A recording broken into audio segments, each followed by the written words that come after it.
مساء الخير عليكم على كل عشاق السينما والناس اللي بتحب السينما. الحلقة دي حلقة خاصة الحقيقة عن الأساتذة اللي علمونا. هو صحيح انت مش بنيجي، يعني البني آدم مش بيتولد شيطاني أو مش بيتعلم شيطاني، لا، انت في ناس بيشاركوا في بنائك وتعليمك وازاي تطلع يعني بني آدم نافع للمجتمع.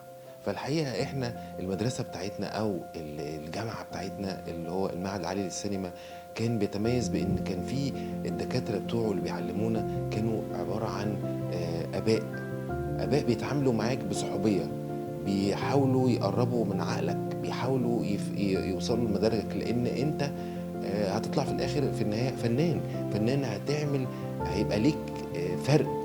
كلمتك هتبقى فيها فرق لعقلك وتفكيرك، والتصوير اللي انت تعمله او الفيلم اللي انت تعمله هيبقى فيه رساله.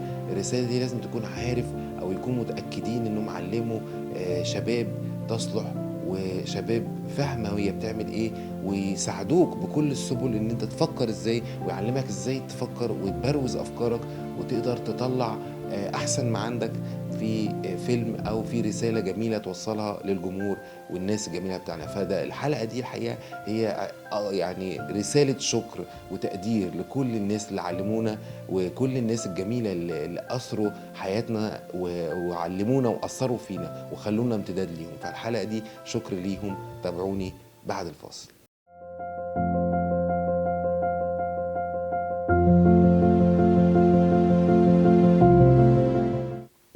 المدرسة أو الجامعة اللي خرجتنا كان ليها مميزات غير أي جامعة تانية، غير أي معهد تاني. ليه؟ لأن الدكاترة كانوا بيتعاملوا معانا كأصدقاء.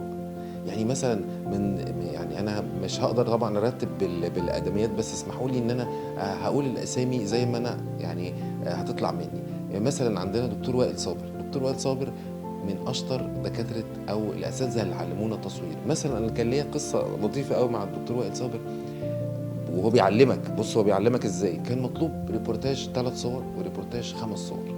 فالمهم كل واحد مننا عمل يعني الريبورتاج بتاعه او ال3 صور بتوعه، وكل واحد فينا كان يعني كنا شباب طبعا، فكنا بنحاول نعمل فهلوه يعني، ونحاول نقلب وما نعملش الشغل باتقان او نقلب. فكانوا بيفهمونا وكانوا بيتعاملوا معانا كصديق بقى. يجي يقول لك هو انت تفتكر ان الشغل اللي انت عملته ده يعجبك؟ فكان بيحاول يلعب معاك نفسيا، يعني ما كانش بقى لا ازاي انت ما بتعملش شغلك وانت ما بتعملش واجبك، لا لا لا لا. كان بيتعاملوا معانا بالصداقه، انه صديقك وبيلومك وبيقول لك ازاي انت تعمل كده، وانت المفروض تطلع منك شغل احسن من كده، لانه عارف ان كل واحد فينا عنده امكانياته. انت عندك امكانيات كذا، فلان عنده امكانيات كذا. فمن الذكريات اللي انا مش هنساها، ويوميها انا اضطريت ان انا انزل اصور تاني واعمل لي ريبورتاج لغايه لما انبسط ووافق وقال لي ده كده ريبورتاج كويس.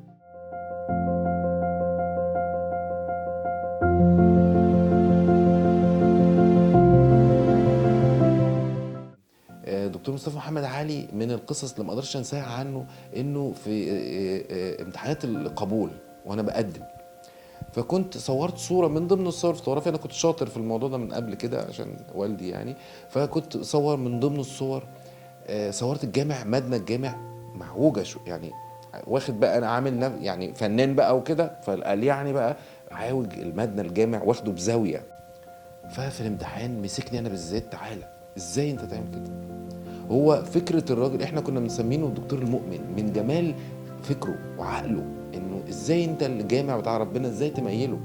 بالعكس هو بيعلمك بقى، علمني بعد كده الزاوية ان انت تبقى الجامع طالع شامخ للسماء دايما. المبنى بتاع ربنا، شوف بص بقى العقل بتاعه، انه برضو الفن لازم يبقى بيخاطب الطبيعة الام الواقع، ان ربنا ده اكبر شيء في الوجود. فطبيعي ان المبنى بتاع ربنا ما ينفعش يبقى مايل او يروح في الفراغ، لا، المبنى لازم يكون بطريقه معينه. عشان كده لما بنيجي نصور الجوامع باللو انجل والزاويه بتبقى بعدسه واسعه، بيدي الجامع شموخ وبتدي للمبنى روعه وجمال والكلام ده كله.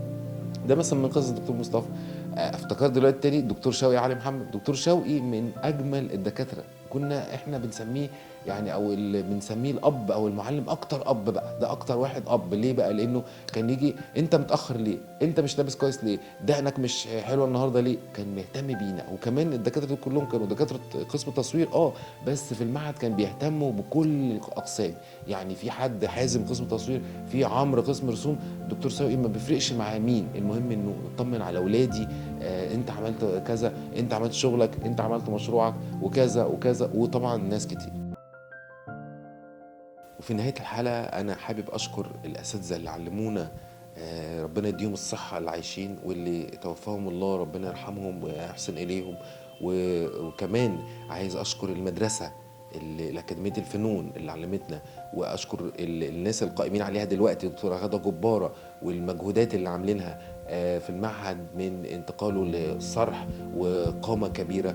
أنا أشكر كل الناس اللي علمونا وخلونا امتداد ليهم، وخلونا لينا اسلوب وطريقه وتفكير، واثقلوا عقولنا وخلونا شخصيات ذات اهميه في المجتمع، زقونا في الطريق الصحيح وعلمونا ازاي نبني افكارنا ونبلور الافكار دي عشان نطلع لكم افلام تستمتعوا بيها وتستمتعوا معانا باذن الله.